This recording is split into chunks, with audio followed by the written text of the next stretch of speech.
Hello, my friends, and welcome back to MTDCNC. I got my buddy Dean with me today. As you can see, we're at Master Fluid Solutions here in Ohio, and the first topic we're going to talk about today, even though it's neither one of our favorite topics, is COVID and how we adapted, all of us, during COVID times, but specifically today, Master Fluid Solutions with Dean.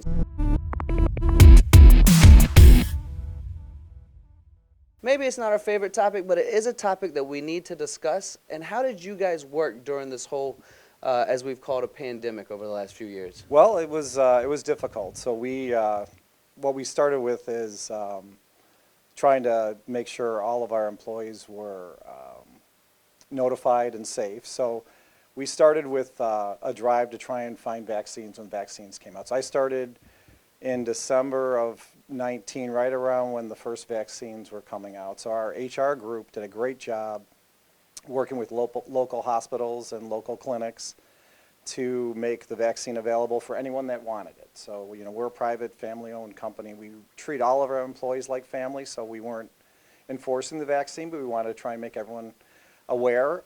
So we had a great drive for that. Globally, about 90% of our employees were vaccinated.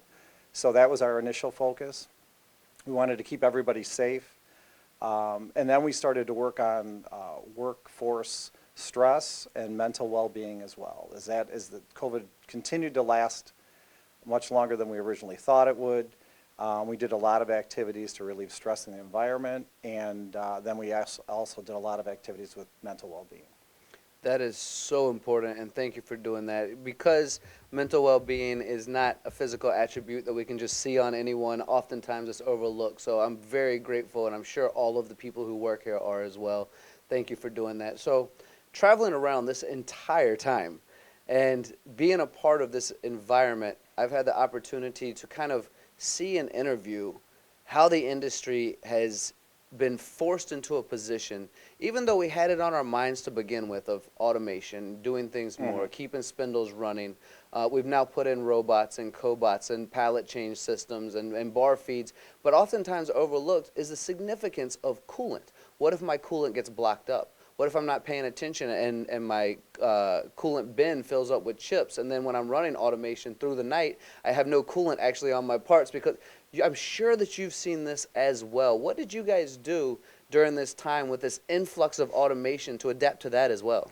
Well, our coolant's a value-added product, so it should last longer. It increases your tool life, reduces your downtime, and so we were able to take advantage of that during COVID because with all of our customers, not as many people were in the shops. They had labor issues just like we did, so it was allowed them to basically run their businesses the way they should be able to run them. That being said, it was a little bit difficult from an interaction standpoint. Our teams are usually with our customers, so the fact that we've got a great product that typically doesn't have very many issues like foaming and separation really allowed our customers to continue to operate through COVID.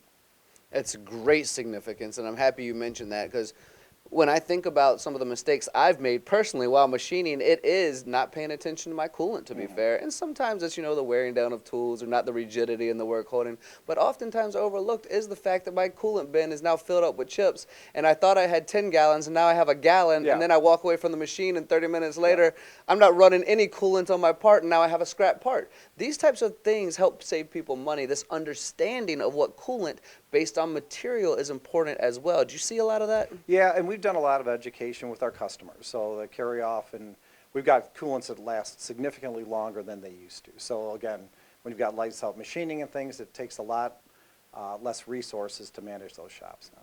Well, starting in 1951, I know you guys have been a leader in the industry for a long time, right? Now we're talking about, and I'm sure you've seen this since 1951 when we started to offshore, but now we're seeing a ton of reshoring and nearshoring. What does that mean to Master Fluid Solutions as well? It's been, well, for us it's been great. A lot of industry has been coming back, so our sales over the last 2 years have increased almost 20% per year, and that's global. So we're seeing a lot in North America. From a reshoring standpoint, not only on the manufacturing side, but on the raw material side. So, COVID and the supply chain issues caught a lot of companies by surprise, just like us. So we've been trying to localize a lot more materials, not only in North America, but also in India and Germany, as well as China. So we're trying to get those individual regions to operate more on their own. Honestly, I think that's where we need to go in the sense of, you mentioned that you have a plant in China. It's important to support China as well because you're there, but also making sure every single localized area is supported effectively everywhere you go. When I think about the math of where manufacturing is done, I know about 52% of it's done in Asia, in the entire world. 22% around that range is North America, and 18% is done in Europe. So knowing the significance of each of these places based on the rest of the places in the world, having that localized support, incredibly important. And I would imagine, as you talk with your customers, they want that too, right? Yeah, absolutely. And each market's different. So there's different products for different markets. If you look at Asia, there's massive machining centers that are doing one type of material using one type of coolant. As you go across the globe, Europe's more complex and North America's even more complex. So depending on the different markets we're in, aerospace, automotive, there's different materials. Some of the things that are pretty exciting to us now is there's a lot of new materials coming out in aerospace, lightweighting in automotive, which again is right down the center of the plate for us, so it means more sophisticated coolants, new products which we're continuing to develop. So we launched 14 new products globally last year, even though we were going through the midst of COVID and continue to deal with that today.